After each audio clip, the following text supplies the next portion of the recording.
Hello, English learners, and welcome. I'm your host, Paul. How are you doing today? I'm doing well, thank you. Excited to chat about English learning today. Have you ever been there? You understand English perfectly, reading, listening, no problem. But then the moment you need to speak, it feels like your tongue is tied. The words just vanish. It leaves you feeling totally frustrated, right? It's such a common hurdle for so many learners, and it can feel really isolating.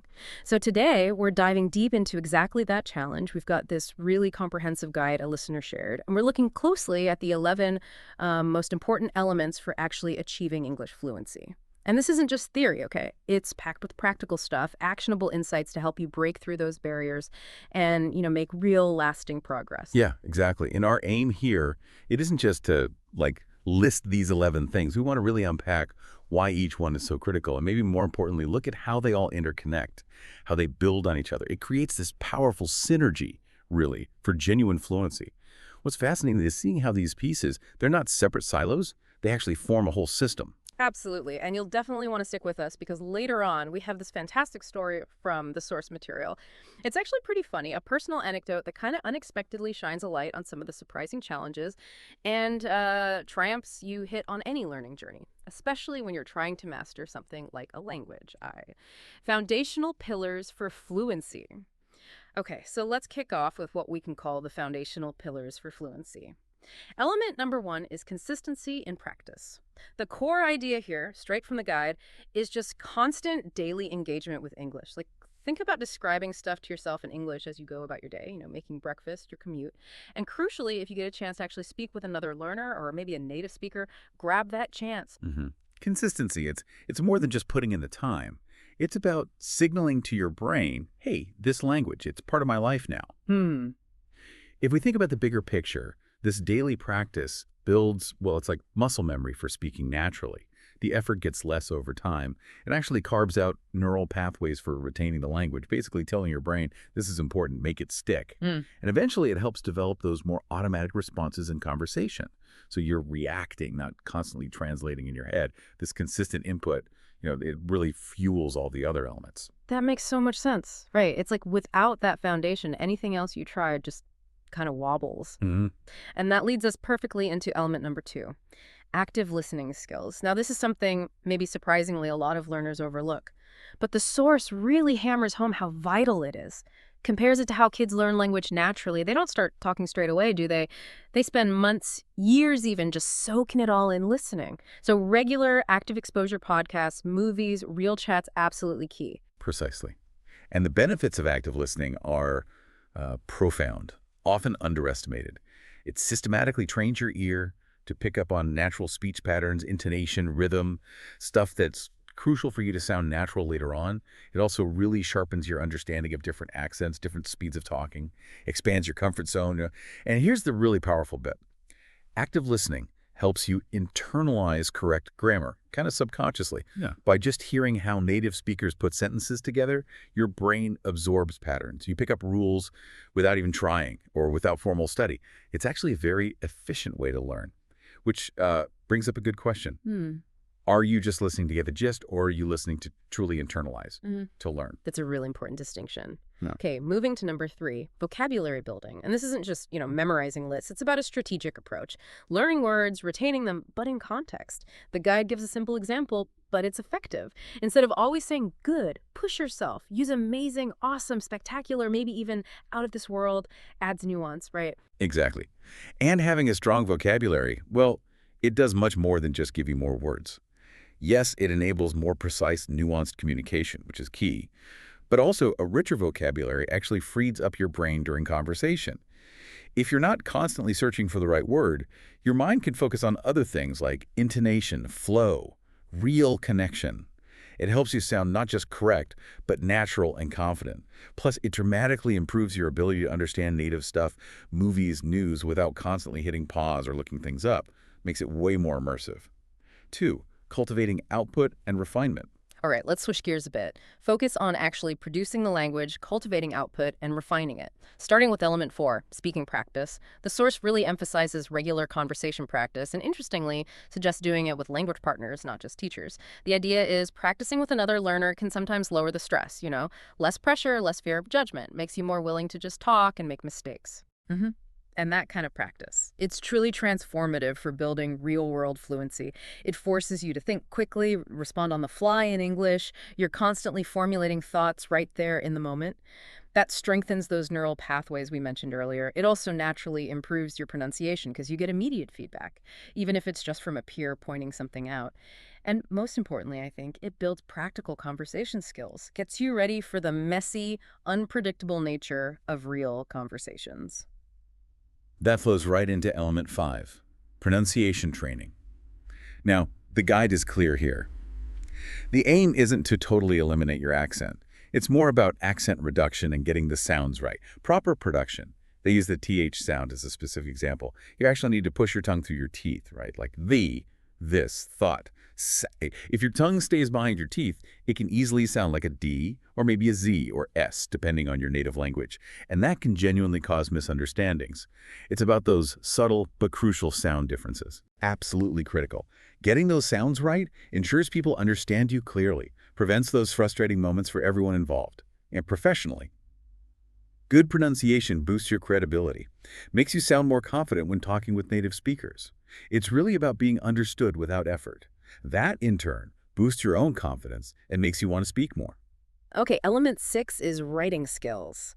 The source talks about how powerful regular writing practice is for getting your thoughts down clearly.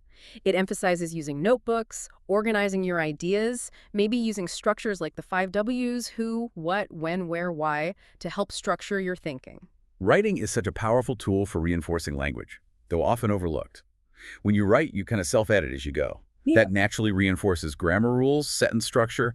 You see where things aren't quite right. It also really develops organized thinking in English. Processing ideas on paper makes you better at articulating them when you speak. And of course, for many people, it drastically improves professional communication. Emails, reports, hugely valuable skill. 3. Mindset and strategic learning. All right, let's shift again, now into mindset and strategy. Just as crucial as the skills themselves.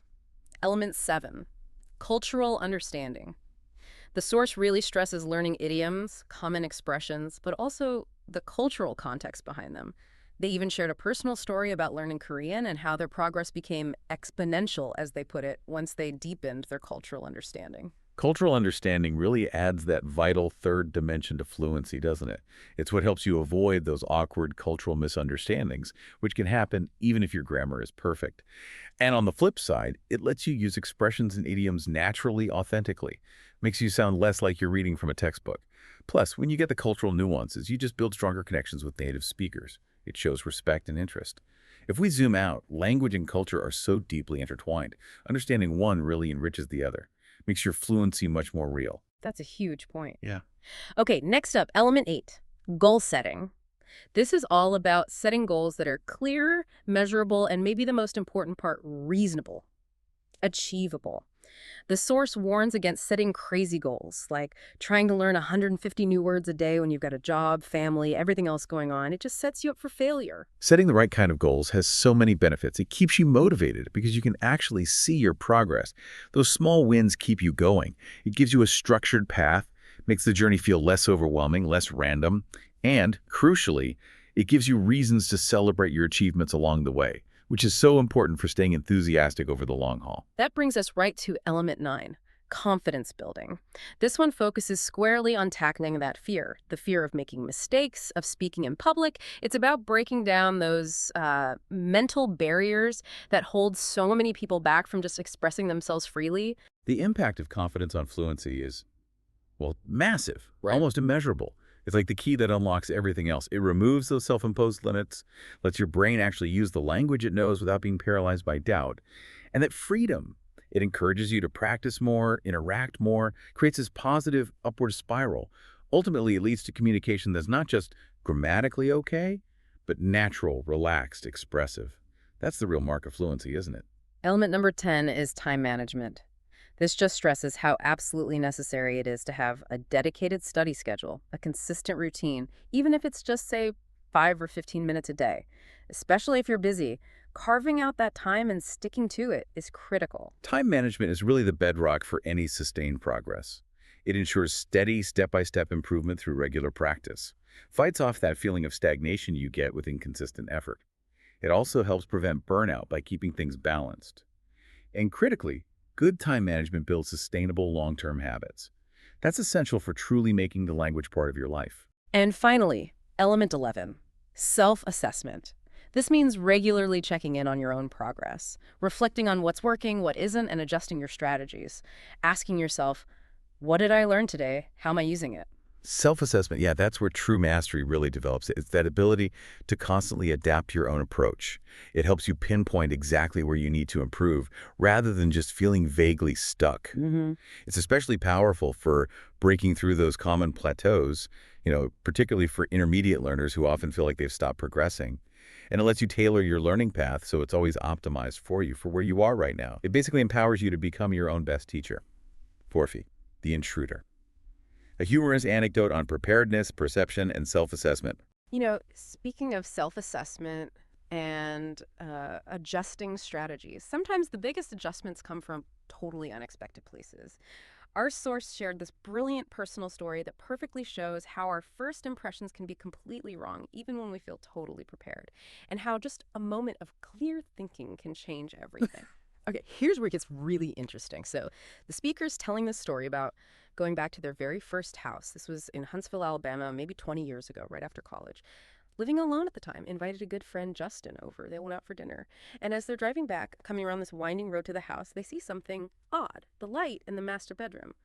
It's on. And remember, nobody else lived there. Master bedroom's on the second floor. Definitely weird. Right. You can just imagine the silence in the car. And their immediate reaction, pure adrenaline, was, okay, threat, need a plan. Suggests the speaker grab a broom, he'll grab a knife.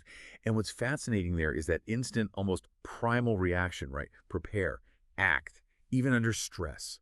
The source even mentioned this kind of cultural shift, initial fear turning into this indignant feeling like, how dare someone come into my house? Oh. They were completely serious, ready to, quote, handle business. Apparently, they both did Muay Thai, the martial art, back in university.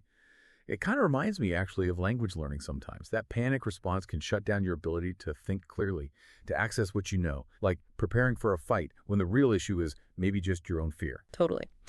So, armed with a broom and a knife picture, they creep up the stairs, talking themselves up, hearts pounding like crazy, ready for a confrontation.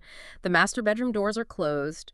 Justin looks at the speaker, gets the nod, and then, bam, swings the doors open dramatically. They both jump in, ready, look around the bedroom, check the bathroom connected to it, check the closet, nothing. Absolutely nobody there. And this is the moment, the aha moment. Adrenaline's still going. They're about to maybe check downstairs when the speaker has this sudden flash of insight, like a light bulb went on, literally and figuratively.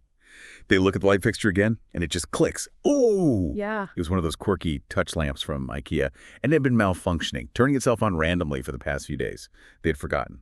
Justin's still there, knife ready, watching the speaker's face change from intense focus to, like, complete confusion. It really makes you wonder, doesn't it?